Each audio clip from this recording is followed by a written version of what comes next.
اللہ پاک ہمیں صلہ رحمی کی فضیلت کو سمجھنے کی توفیق نصیب فرمائے۔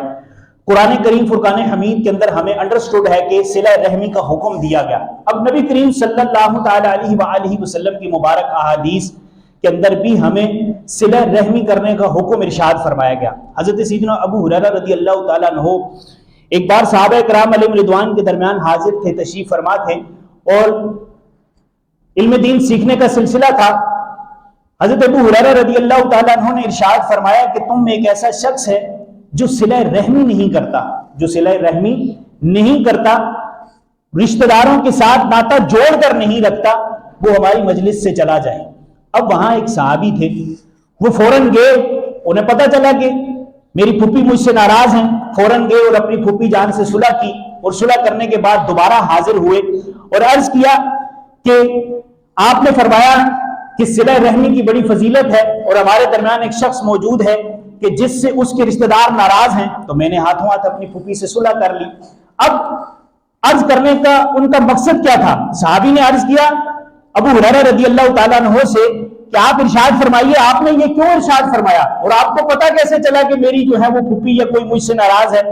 تو صحابی رسول اللہ پاک کے ولی ہیں، وہ نیک لوگ ہیں، اور اللہ پاک نے انہیں یہ علم عطا فرمایا ہے۔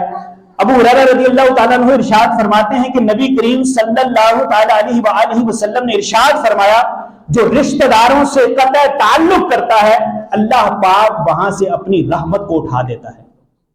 تو گویا کہ ہماری محفل میں، ہماری مجلس میں رحمت نازل نہیں ہو رہی تھی۔ تو یہ حدیث مبارکہ کا خلاصہ عرض کروں گا کہ نبی کریم صلی اللہ تعالیٰ علیہ وآلہ وسلم نے جو فرمایا کہ قطع تعلق جو ہے یہ رحمت کے نہ اترنے کا سبب ہے۔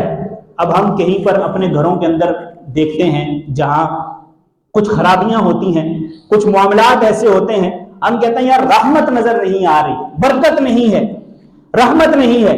تو غور کیا جائے کہ کہیں ایسا تو نہیں ہے کہ دلوں میں کسی کے بارے میں نفرت ہے، دلوں میں کسی کے بارے میں قدورت ہے، دلوں میں کسی کے بارے میں قطع تعلق والا رشتہ جو ہے وہ اپنے دلوں میں جو ہے وہ رکھا ہوا ہے۔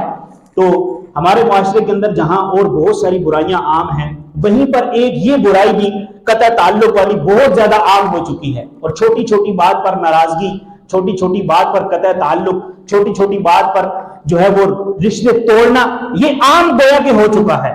اور پھر اس کی وجہ کیا ہے؟ وجہ یہ ہے کہ شیطان جو ہمارا ازلی دشمن ہے یہی ہم سے کراتا ہے جھگڑا فساد، جہاں بھی ہو رہا ہو، جہاں بھی لڑائی جھگڑا ہو رہا ہو، وہاں کیا کہا جاتا ہے؟ اعوذ باللہ پڑھو۔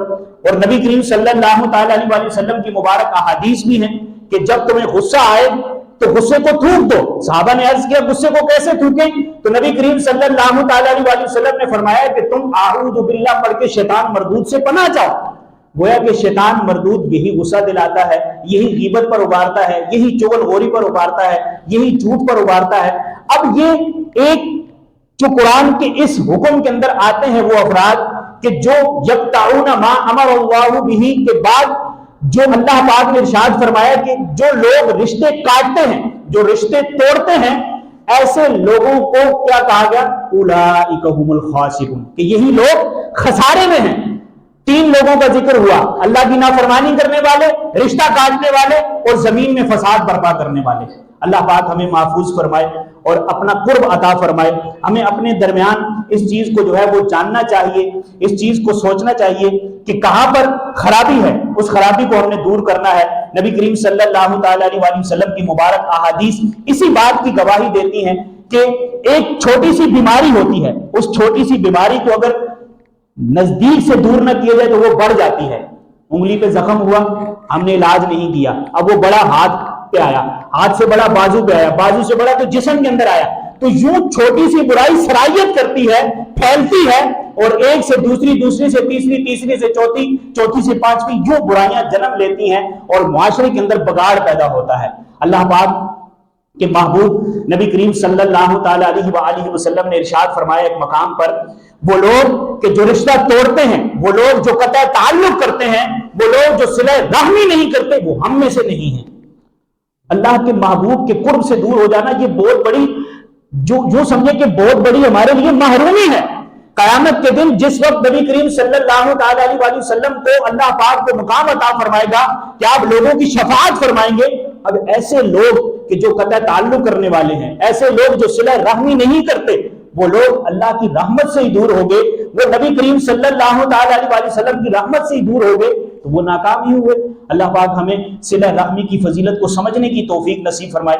اب جیسا ماحول، ویسا جیسی جو سمجھے کہ صحبت ہوگی، ویسا ہی ماحول ہمیں ملے گا اور ویسا ہی ہم اثر لیں گے۔ نمازی کی صحبت میں بیٹھیں گے تو نمازی بن جائیں گے، نیک لوگوں کی صحبت میں بیٹھیں گے تو نیک بن جائیں گے، سگریٹ پینے والوں کی صحبت میں بیٹھیں گے تو سگریٹ پینے لگ جائیں گے، شراب پینے والوں کی صحبت میں بیٹھیں گے تو شراب پینے لگ جائیں گے۔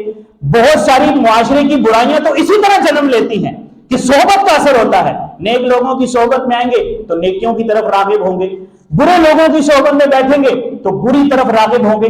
ہمیں کوئی برائی ہمارے اندر کیسے صلاحیت کرتی ہے، یہ تھوڑی سوچنے کی بات ہے۔ برائیاں کیسے عام ہو جاتی ہیں، برائیاں کیسے پھیلتی ہیں؟ معاشرہ برا ہے، ہم یہی کہتے ہیں کہ معاشرہ بہت برا ہو چکا، اب ماحول بہت برا ہو چکا، ہمارے درمیان جو ہے ہمارے بچے اگر بری صحبت کا اثر لے رہے ہیں تو ہم کس کو برا ٹھہراتے ہیں؟ معاشرے کو۔ ہم کس کو برا ٹھہراتے ہیں؟ سوسائٹی کو۔ اب سوسائٹی کس چیز کا نام ہے؟ معاشرہ کس چیز کا نام ہے؟ معاشرہ ہم ہی کا تو نام ہے، ہم جیسے ویسا معاشرہ۔ اب ہم غور کریں کہ ہماری بیٹھک کہاں ہے، ہم بیٹھتے کن لوگوں کے ساتھ ہے، ہمارا گزر بسر کن لوگوں کے ساتھ ہوتا ہے۔ اب یہ تو یوں سمجھیں کہ دنیاوی معاملات میں بھی ہم غور و فکر کرتے ہیں، دینی معاملے میں ہمیں زیادہ غور و فکر کرنا چاہیے۔ بعض اوقات ایسے لوگوں کی صحبت بھی نصیب ہو جاتی ہے، ایسے لوگوں کی صحبت بدقسمتی سے مل جاتی ہے کہ جو دین سے ہی ہمیں دور کر دیتے ہیں، جو بدقسمتی سے ہمیں ہمارے عقیدے سے ہی دور کر دیتے ہیں۔ قرآن کی اس آیت کے اندر وَيُفْسِدُونَ فِي الْأَرْضِ جو تیسرے نمبر پر افراد کا ذکر کیا گیا کہ یہ لوگ بھی خسارے میں ہیں۔ اب زمین میں فساد برپا کرنے والے کون ہیں؟ پچھلی قوموں میں بھی زمین میں فساد برپا کرنے والے ہوئے، اب بھی ہیں، اور زمین میں فساد برپا ایسے تو نہیں ہوتا، ایک سے دو، دو سے تین، تین سے چار، یوں ہی برائی پھیلتی ہے۔ تو ہمیں اس بارے میں جو ہے وہ غور کرنا چاہیے کہ کہاں سے برائی نکل رہی ہے، برائی کو ختم کرنا ہے۔ اب ایک بیماری چغل خوری جو ہے، اس کے بارے میں فرمایا گیا یہ محبتوں کا چور ہے۔ اب چغل خوری ہمارے درمیان کتنی عام ہے، ہم ادھر کی بات ادھر، ادھر کی بات ادھر، ادھر کی بات ادھر۔ گھروں کے اندر جو ماحول خراب ہوتا ہے، ہمارے گھروں کے اندر جو صلہ رحمی کی کیفیت نظر نہیں آتی، جو رشتے توڑے جا رہے ہیں، اس کی بیسک وجہ تو یہی ہے، کہیں غیبت ہے کہیں چغلی ہے، کہیں چغلی ہے کہیں غیبت ہے، یہ دونوں ہی کہیں نہ کہیں ہمیں نظر آ رہی ہوتی ہیں، اور کہیں پر جھوٹ سے بھی کام لیا جا رہا ہوتا ہے۔ تو یہ شیطان تو چاہتا ہی ہے کہ مسلمانوں کو توڑا جائے، مسلمانوں کو آپس میں جو ہے وہ بانٹ دیا جائے، لیکن قرآن اور شریعت ہمیں جوڑنے کا فرماتے ہیں۔ قرآن فرماتا ہے تمہیں جوڑنے کے لیے پیدا کیا گیا۔ نبی کریم صلی اللہ تعالی علیہ وسلم کی احادیث اس بات کی گواہی دیتی ہیں کہ ہم آپس میں رشتے توڑنے کے لیے نہیں آئے بلکہ رشتے جوڑنے کے لیے آئے۔ تو ہمیں چاہیے کہ ہم جہاں پر بھی ناراضگی کا ماحول ہو، جہاں بھی رشتہ داروں کے درمیان ناراضگی ہو، تھوڑی تھوڑی چھوٹی چھوٹی وجہ ہوتی ہے، اس وجہ کو دور کریں، اپنے دلوں کو کشادہ کریں، دلوں کو وسعت دے۔ زندگی کا کوئی بھروسہ نہیں کس موڑ پر جو ہے وہ زندگی کی شام ہو جائے۔ آئے دن موت کی خبریں آپ بھی سنتے ہیں، میں بھی سنتا ہوں، ہمارے درمیان چل ہی رہی ہوتی ہے، کہیں جوان فوت، کہیں بوڑھا فوت ہو رہا ہے، کہیں بچہ فوت ہو رہا ہے، کہیں پر جو ہے وہ جس ایج کا بھی ہے موت اس کو آنی ہی آنی ہے۔ تو یہ موت گویا کہ ہمارے لیے پیغام ہے کہ ہم اپنے آپ کو سدھاریں اور اس دنیا سے اس انداز سے جائیں کہ ہم سے کوئی ناراض نہ ہو، ہم سے کوئی خفا نہ ہو، میری وجہ سے کسی کا دل نہ دکھا ہو، میں نے کسی کا دل نہ دکھایا ہو۔ رشتہ داروں کے ساتھ قطع تعلق ہے تو ان کے ساتھ صلہ رحمی کر لیں۔ دیکھیں یہ تو انڈرسٹوڈ ہے کہ برکت کہیں پر ہمیں جو ہے وہ نظر نہیں آتی، ہم کہتے ہیں برکت نہیں ہے، یہاں جو ہے وہ برکت اٹھ گئی ہے، پہلے اتنے پیسوں میں گزارا ہو جاتا تھا، اب اس سے زیادہ ہے لیکن گزارا نہیں ہو رہا، اب کیا برکت نہیں ہے، یا تو کہتے ہیں مہنگائی ہو گئی تو اس وجہ سے نہیں ہے۔ ہمیں غور کرنا ہے کہ یہ برکت اٹھی کیوں۔ اب غور کرنے کے لیے ہم کیا کریں گے؟ قرآن اور حدیث پڑھیں گے۔ نبی کریم صلی اللہ تعالی علیہ وسلم نے ارشاد فرمایا جہاں دو دوست یا جہاں دو بھائیوں کے درمیان جھگڑا یا فساد ہو جائے اللہ پاک وہاں سے برکت کو اٹھا دیتا ہے۔